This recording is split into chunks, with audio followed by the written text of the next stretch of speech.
నిజంగా almost majority of the mobile phone users అందరూ కూడా ఈ బడ్జెట్లోనే ఎక్కువగా మొబైల్ ఫోన్స్ని అయితే పర్చేజ్ చేస్తారు. ఈవెన్ బ్రాండ్స్ కూడా very much focused on this budget. ఎందుకంటే ఈ బడ్జెట్లోనే ఎక్కువగా స్మార్ట్ ఫోన్స్ కూడా మనకు లాంచ్ అవడం జరుగుతుంటుంది. ఆల్రెడీ గెస్ట్ చేస్తుంటే కామెంట్ చేయండి. ఎస్, 25,000 రూపాయల బడ్జెట్ సెగ్మెంట్ లో ఏది మంచి మొబైల్ ఫోన్, ఇంకా చెప్పాలంటే much more value for money product. Already 15,000 రూపాయల బడ్జెట్ సెగ్మెంట్ లో ఏది మంచి వాల్యూ ఫర్ మనీ ప్రొడక్ట్స్ అనే దాని గురించి నేను వీడియో అయితే చేశాను. ఒకవేళ చూడకపోతే ఇక్కడ కార్డ్స్ లో వదిలేస్తాను. Simply to have a look on that. దాని కంటిన్యూషన్ పార్ట్ ఇది 25,000 రూపీస్ బడ్జెట్ సెగ్మెంట్ లో. ఫస్ట్ ఆఫ్ ఆల్ వీడియోలోకి వెళ్ళబోయే ముందల ఈ మొబైల్ ఫోన్స్ అన్నిటిలో కూడా మీకు డిస్ప్లే వచ్చేటప్పటికే 10-bit ప్యానల్స్ తో రావడం జరుగుతుంది. అండ్ 8GB ఏదైతే ఉందో బేస్ వేరియంట్ అనేది వెరీ కామన్ గా మనం చూస్తూ ఉంటాం. బట్ కొన్ని కర్వ్డ్ స్క్రీన్స్ ఉన్నాయి, కొన్ని నార్మల్ ఫ్లాట్ స్క్రీన్స్ కూడా ఉన్నాయి. అది depends upon me personal choice. So ఒకవేళ 25,000 రూపాయల బడ్జెట్ సెగ్మెంట్ లో చూస్తున్నారంటే ఇది కూడా one of the best value for money product అయ్యేటువంటి అవకాశం. ముఖ్యంగా ఈ బడ్జెట్ సెగ్మెంట్ లో కేవలం ఈ ఒక్క బ్రాండ్ మాత్రమే మనకి IP68 రేటింగ్ ని ఆఫర్ చేయడం జరుగుతుంది, which comes with 3D curve design. And వెనక వచ్చేటప్పటికి మనకి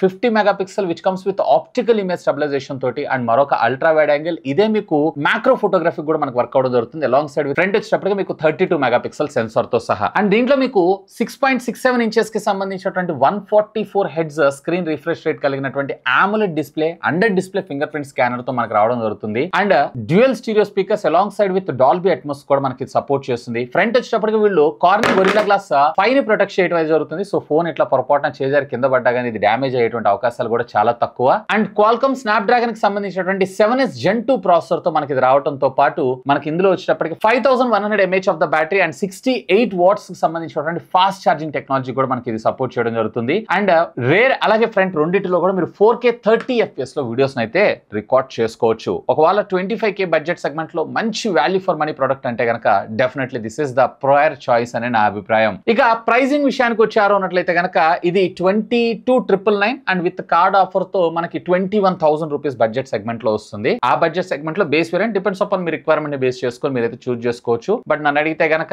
8GB is more than sufficient అనే నా అభిప్రాయం. ఇక నెక్స్ట్ వచ్చేటప్పటికి మనకి రియల్మీ దగ్గర నుంచి రియల్మీ 12 Pro Plus 100% దీంట్లో మీకు వచ్చేటప్పటికి 6.7 ఇంచెస్ కి సంబంధించినటువంటి 120 heads curved full HD plus screen అయితే మనకు రావడం జరుగుతుంది. Along side with under display fingerprint scanner, dual stereo speakers తో పాటు డాల్బీ అట్మాస్, క్వాల్కమ్ స్నాప్డ్రాగన్ కి సంబంధించినటువంటి 7S Gen 2 ప్రాసెసర్ తో మనకు రావడం జరుగుతుంది. LPDDR4X టెక్నాలజీకి సంబంధించినటువంటి ర్యామ్, అలాగే UFS 2.2 స్టోరేజ్ తో మనకి రావడంతో పాటు రేర్ వచ్చేటప్పటికి మనకి 50 మెగాపిక్సెల్ ప్రైమరీ, అది కూడా IMX890 సెన్సార్. అండ్ ఈ బడ్జెట్ సెగ్మెంట్ లో ఓన్లీ మనకి ఈ ఫోన్ లో మాత్రమే మనకి టెలిఫోటో లెన్స్ ఉన్నటువంటి కెమెరా కూడా మనకు రావడం జరుగుతుంది. అది 64 మెగాపిక్సెల్ ఓమ్ని విజన్ అండ్ మరొక 8 మెగాపిక్సెల్ కి సంబంధించినటువంటి అల్ట్రా వైడ్ యాంగిల్ సెన్సార్ తో పాటు 32 megapixel front selfie camera. And దీంట్లో కూడా మనకి IP65 రేర్ 4K 30 FPS లో మీరు వీడియోస్ అయితే రికార్డ్ చేసుకోవచ్చు. ఇది ఇంక్లూడింగ్ మీకు సూపర్ కాయిన్స్ అలాగే బ్యాంక్ డిస్కౌంట్స్ అన్నిటితో కలిపి అరౌండ్ 24,000 రూపీస్ బడ్జెట్ సెగ్మెంట్ లో వస్తుంది. ఒకవేళ ఆ బడ్జెట్ లో ఆల్టర్నేటివ్ టు మోటరోలా, ఎందుకంటే మోటరోలా అప్డేట్స్ కొంచెం స్లోగా అనిపిస్తూ ఉంటాయి. సో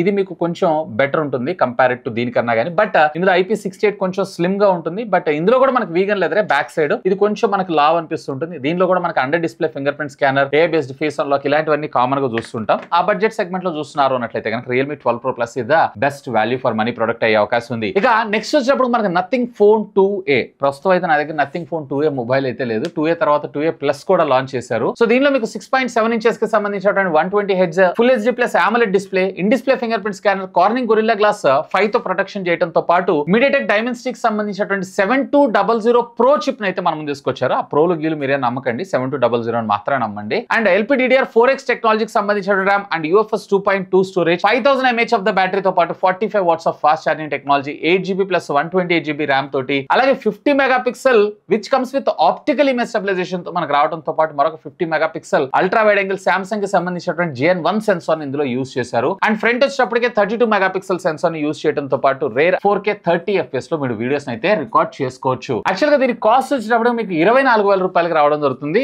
ఇంక్లూడింగ్ బ్యాంక్ డిస్కౌంట్స్ మరొక 1,500 రూపీస్ దాకా రావడం జరుగుతుంది. అంటే మీకు 21,500 రూపీస్ ఆ బడ్జెట్ సెగ్మెంట్ లో మీకు ఇది రావడం జరుగుతుంది. ఒకవేళ ఆ బడ్జెట్ లో ఒక clean UI and different unique look తోటి డిజైన్ కాన్సన్ట్రేటెడ్ గా, ఈవెన్ కెమెరాస్ కూడా పర్వాలేదు దీనిలో బాగానే ఉన్నాయి, ఆ బడ్జెట్ లో చూస్తున్నారు అంటే simply do have a look on this. ఇక ఇవి కాదన్నా నాకు OnePlus నుంచి ఒక మంచి స్మార్ట్ ఫోన్ చూస్తున్నాను అన్నట్లయితే కనుక OnePlus Nord CE4 ఏదైతే ఉందో మీకు ఇక్కడ ఈ బడ్జెట్ సెగ్మెంట్ లో చూడదగ్గ మొబైల్ ఫోనే. అండ్ దీంతో పాటు iQOO Z9S Pro ఇది ఈ నెల 21వ తారీఖు అయితే మన ముందుకు లాంచ్ కాబోతుంది. ఆల్మోస్ట్ సిమిలర్ స్పెసిఫికేషన్ స్పెసిఫికేషన్స్ రావడం జరుగుతుంది. బట్ తేడా ఏంది మేజర్ గా అంటే అక్కడ ఫ్లాట్ స్క్రీన్, ఇక్కడ కర్వ్డ్ స్క్రీన్, అక్కడ వచ్చేటప్పటికి కార్నింగ్ ప్రొటెక్షన్, ఇది వచ్చేటప్పటికే మనకి స్కాట్ సెన్సేషన్ ప్రొటెక్షన్ అయితే మన ముందు తీసుకొస్తున్నారు. మిగతావన్నీ మెజారిటీ ఆల్మోస్ట్ 95% స్పెక్స్ అనేది మనకు కామన్ గా రావడం జరుగుతుంది. దీంట్లో మీకు 6.7 ఇంచెస్ కి సంబంధించినటువంటి ఫుల్ హెచ్డి ప్లస్ 120 హెర్ట్జ్ సంబంధించినటువంటి స్క్రీన్ రిఫ్రెష్ రేట్ తో రావడంతో పాటు క్వాల్కమ్ స్నాప్ డ్రాగన్ కి సంబంధించినటువంటి 7 Gen 3 ప్రాసెసర్ రావడం జరుగుతుంది. LPDDR4X టెక్నాలజీకి సంబంధించినటువంటి UFS 3.1 స్టోరేజ్ తో మీకు రావడం జరుగుతుంది. 8GB ప్లస్ 128GB స్టోరేజ్ తోటి 50 మెగాపిక్సెల్ సోనీకి సంబంధించినటువంటి Lytia sensor and 8 megapixel ultra wide angle and front వచ్చేటప్పటికి వీళ్ళు 16 మెగాపిక్సెల్ సెన్సార్ తో మనం ముందు తీసుకొస్తున్నారు. Under display fingerprint scanner, అలాగే 5500 mAh of the battery and 100 watts of fast charging technology, ఇవన్నీ రెండిట్లోనూ మనం కామన్ గా అయితే చూస్తూ ఉంటాము. అండ్ మోస్ట్లీ ఐక్యూ వాళ్ళు వచ్చేటప్పటికి 80 watts తీసుకొచ్చేటువంటి అవకాశం అయితే ఉంది. సో కొన్ని చిన్న చిన్న మైనర్ డిఫరెన్సెస్ తప్ప పెద్దగా రెండిట్లో అయితే తేడా ఏం లేదు. బట్ ఐక్యూ సంబంధించి మనకు తెలిసిందే కదా, వీళ్ళు క్వైట్ అగ్రెసివ్ గా తీసుకొస్తారు. వీళ్ళు ఇంక్లూడింగ్ కార్డ్ డిస్కౌంట్ అదనంగా 2000 రూపాయలు ఇచ్చి 23,000 రూపాయలకి OnePlus Nord CE 4 ని తీసుకొస్తే వీళ్ళు నా ఎక్స్పెక్టేషన్స్ ప్రకారం అరౌండ్ 22-23,000 రూపాయలు అదే బడ్జెట్ సెగ్మెంట్ లో దీన్ని తీసుకొచ్చేటువంటి అవకాశం ఉంది. సింపుల్ కర్వ్డ్ కావాలంటే దీనికి వచ్చేసేయండి, లేదు ఫ్లాట్ స్క్రీన్ అయితే కనుక OnePlus Nord CE 4 ఏదైతే ఉందో మీకు మంచి వాల్యూ ఫర్ మనీ ప్రొడక్ట్ అయ్యే అవకాశం ఉంది. ఇక ఇదంతా కాదు, నాకు పవర్ఫుల్ పెర్ఫార్మెన్స్ అలాగే ఒక మంచి కెమెరా సెంట్రిక్ గా ఫోన్ చూస్తున్నారు అన్నట్లయితే కనుక Realme GT6T ఏదైతే ఉందో మంచి వాల్యూ ఫర్ మనీ ప్రొడక్ట్ అయ్యే అవకాశం ఉంది. బట్ నోట్, ఇక్కడ మీకు వచ్చేటప్పటికి ఇది 26,000 రూపాయలు ఇంక్లూడింగ్ కార్డ్ డిస్కౌంట్స్ అన్నిటితో. నిన్ననే వీళ్ళు ప్రైస్ డ్రాప్ చేశారు సేల్స్ లో 27,999, కార్డ్ డిస్కౌంట్స్ అన్నిటితో కలిపి మీకు 25,999 రూపాయలకు రావడం జరుగుతుంది, అంటే 26,000 రూపీస్. బట్ ఆ బడ్జెట్ సెగ్మెంట్ లో మీకు Qualcomm snap dragon 7+ Gen 3 processor తో మనకి ఇది రావడంతో పాటు LPDDR5X టెక్నాలజీ సంబంధించిన RAM, UFS 3.1 storage and 6.67 inches కి సంబంధించినటువంటి full HD plus 1.5K resolution కి సంబంధించినటువంటి display, 120 hertz screen refresh rate తో రావడంతో పాటు ఇది LTPO కి సంబంధించినటువంటి ప్యానల్ కి సపోర్ట్ చేస్తుంది. అంటే 1 హెర్ట్జ్ నుంచి స్టార్ట్ చేసుకుని 120 హెర్ట్జ్ దాకా స్క్రీన్ రిఫ్రెష్ రేట్ వెళ్ళడం జరుగుతుంది. Along side with 5500 mAh of the battery, 120 watts of fast charging technology. ఇంకా చెప్పాలంటే ఈ బడ్జెట్ సెగ్మెంట్ లో ది బీస్ట్ అంటాను. 50 మెగాపిక్సెల్ అలాగే మరొక 8 మెగాపిక్సెల్ కి సంబంధించినటువంటి ultra wide angle and front వచ్చేటప్పటికి వీళ్ళు 32 మెగాపిక్సెల్ సెల్ఫీ సెన్సార్ అయితే మనం ముందు తీసుకొని రావడం జరిగింది. 1000 రూపాయలు పోయినా గానీ నిజంగా ఇది మాత్రం ఆ బడ్జెట్ సెగ్మెంట్ లో ఇప్పటిదాకా నేను చెప్పినటువంటి వాటన్నిటిలో కూడా one of the best value for money product అయ్యేటువంటి అవకాశం ఉంది. ఎనీవే, ఒకవేళ మీరు గనక ఈ బడ్జెట్ లో ఏదైనా ఫోన్ యూజ్ చేస్తున్నా లేదా ఏదైనా ఫోన్ కొనాలనుకుంటున్నా, నేను చెప్పినవి కాకుండా లేదా నేను చెప్పిన వాటిలో మీకు ఏది నచ్చింది లెట్ మీ నో, ఖచ్చితంగా కామెంట్ చేయండి. అండ్ ఇంకా మీకు ఏమైనా డౌట్స్ ఉంటే కామెంట్ చేయండి, సాధ్యమైనంత వరకు వాటన్నిటికి కూడా రిప్లై ఇస్తాను. That's all for today. This is Vasu signing off. Have a great day.